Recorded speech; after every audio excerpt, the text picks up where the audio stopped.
Hello, you wonderful people, and welcome to another episode of Not Too Comic Book. This being a show, we're talking about TV shows that are adaptations of comic books. For today's episode, I'm going to talk about the latest episode of The Walking Dead.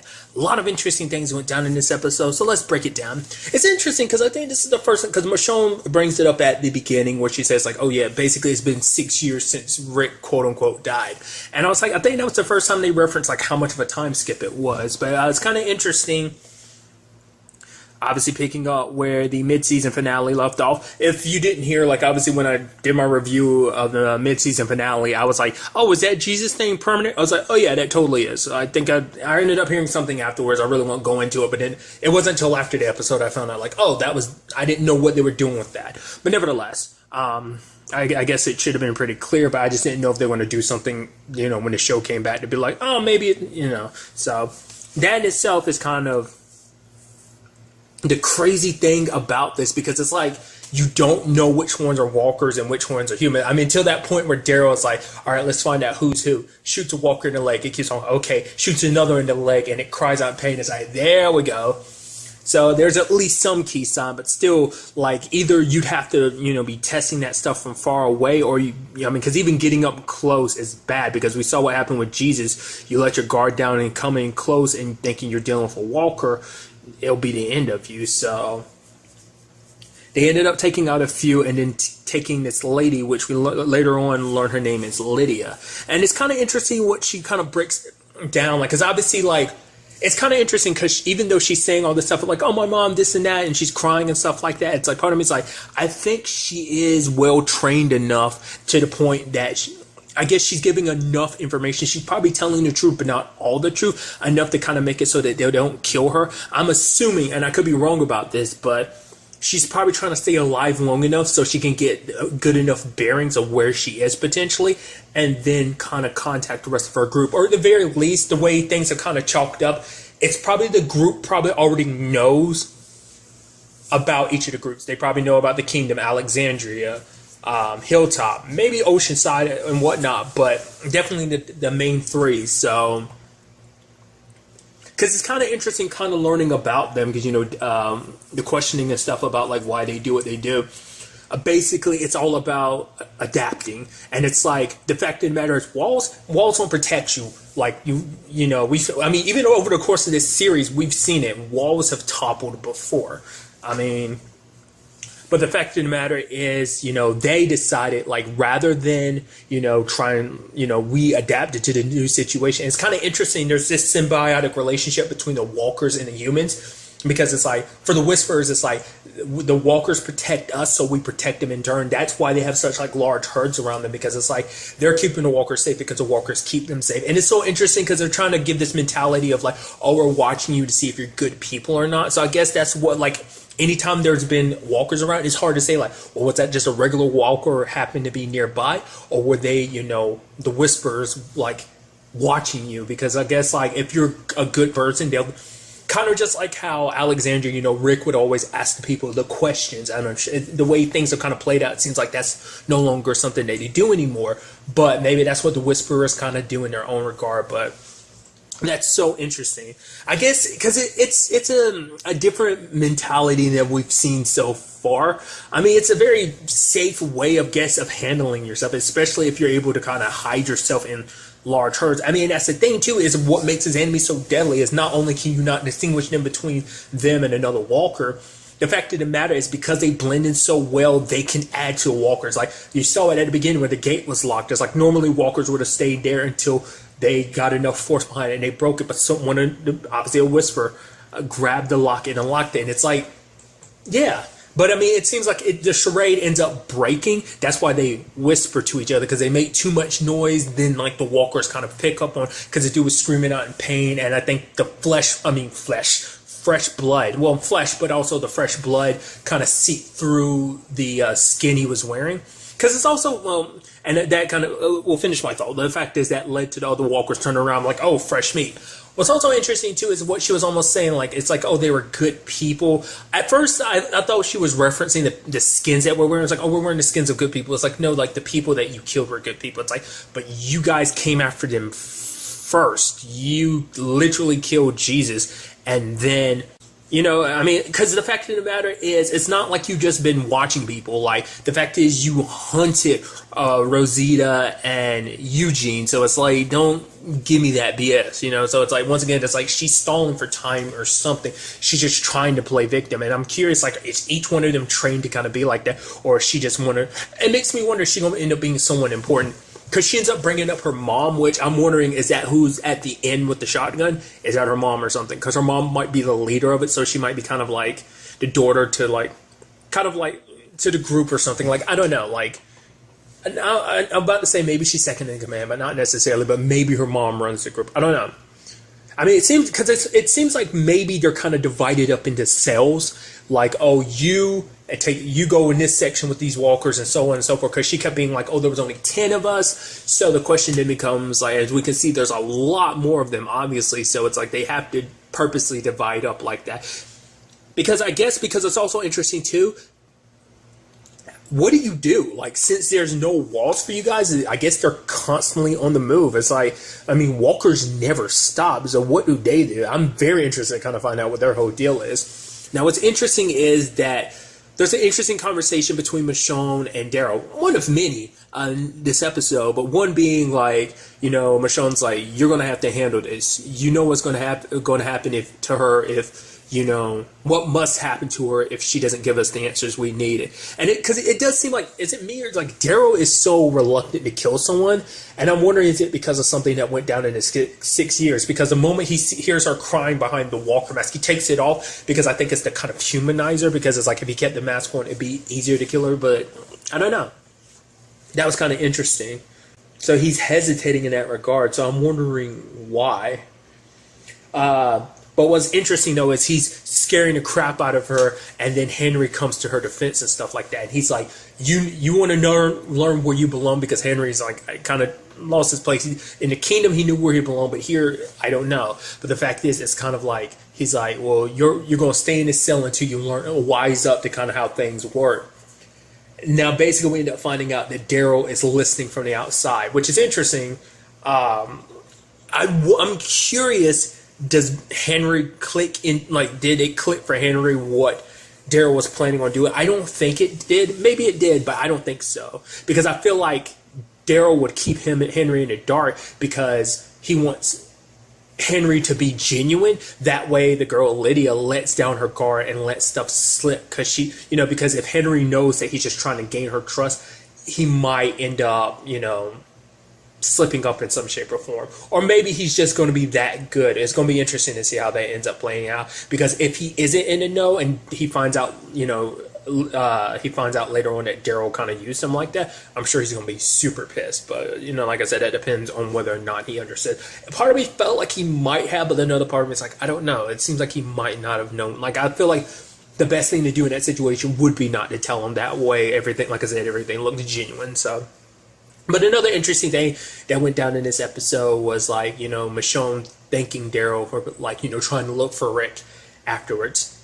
And he's like, I'm sorry, I couldn't, find him. And she's like, I couldn't bury him, because he's like, doing this for Jesus, burying Jesus for Hilltop is a good thing. It's what they need.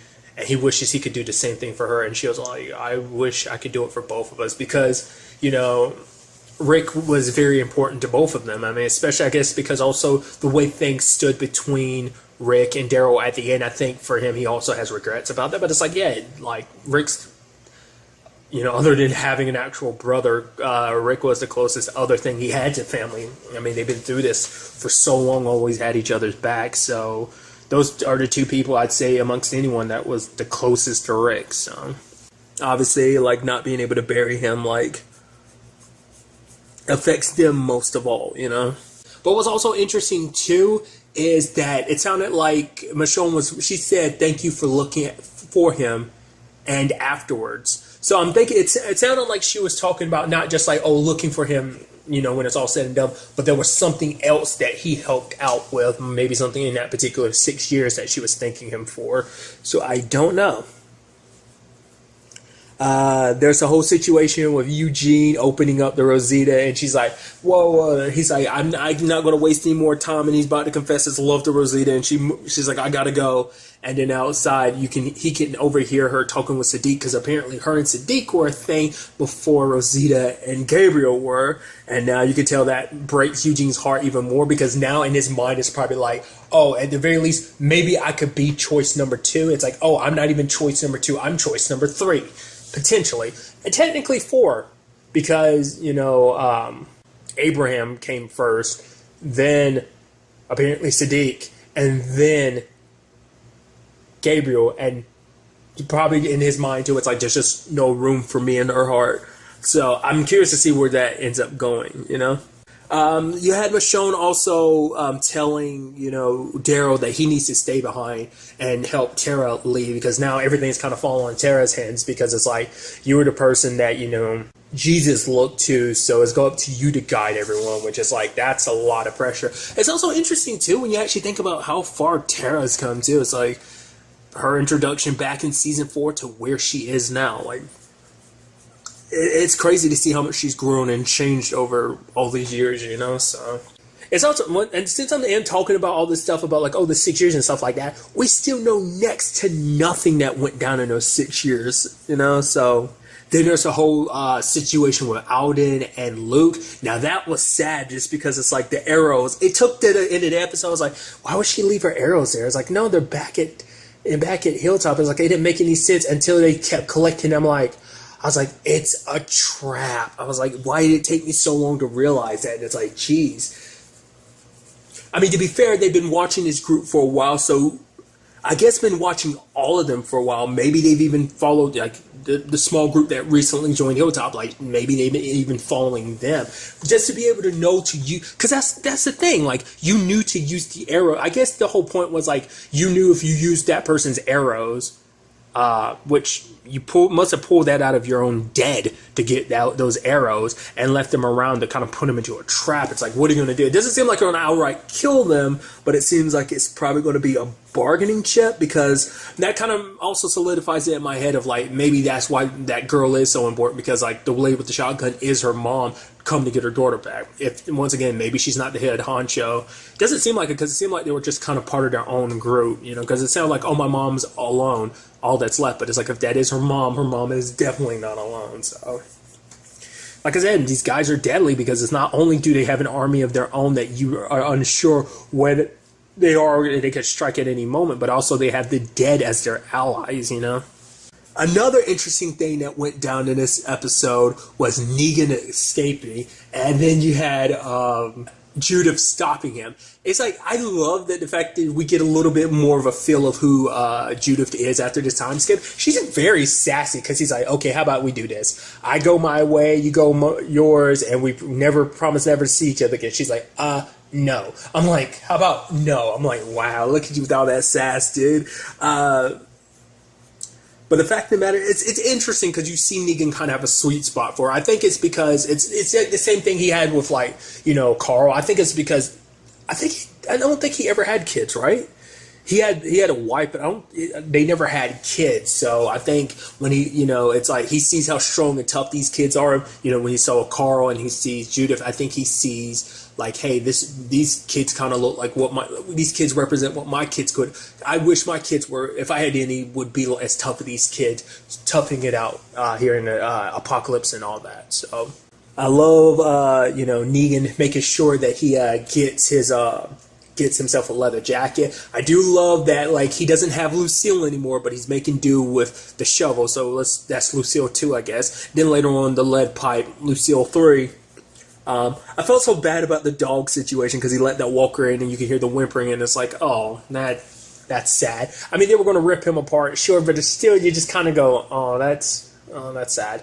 I mean, at the very least, one of them got, because one of them was in the hallway, but it could have, that walker could easily go to the other two afterwards, and it's just like, because it's actually depressing, because that almost seems like that might be foreshadowing, because it's like, oh, here's all these dogs, who does Daryl have by his side? A dog. So it's like, I hope they don't do that. But you know they're going to there's going to be a point where it's just like something's going to happen to that dog and it's just going to make me depressed. It's going to make everyone depressed. I mean, like anyone watching the show, just because it's like, nobody wants to, it's like, we're getting all look, Daryl and the dog, they got this relationship, they're buddies, they're partners, yeah, that's cool. Just for them to break your heart by doing something to the dog, by killing it or whatever. Just like the, Ezekiel and his tiger. Jeez, I almost let that slip my mind. Jeez, I'd almost forgotten about that till that kind of like the synapses in my head started firing on that. Jeez, I'd almost forgotten about that. That was depressing as hell. Just kind of also, it's beautiful at the same time because it's like, oh yeah, the bond we have, like, of course I'm a, fight for you type of thing, but still.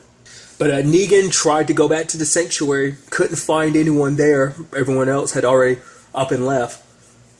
They were there for a while, but then, just not kicking it with the other groups. Without Negan leading them, they just kind of fell to the wayside. So, plus a good chunk of them, not a good chunk, but, well, quite a few ended up getting killed by Oceanside. So there's that situation too.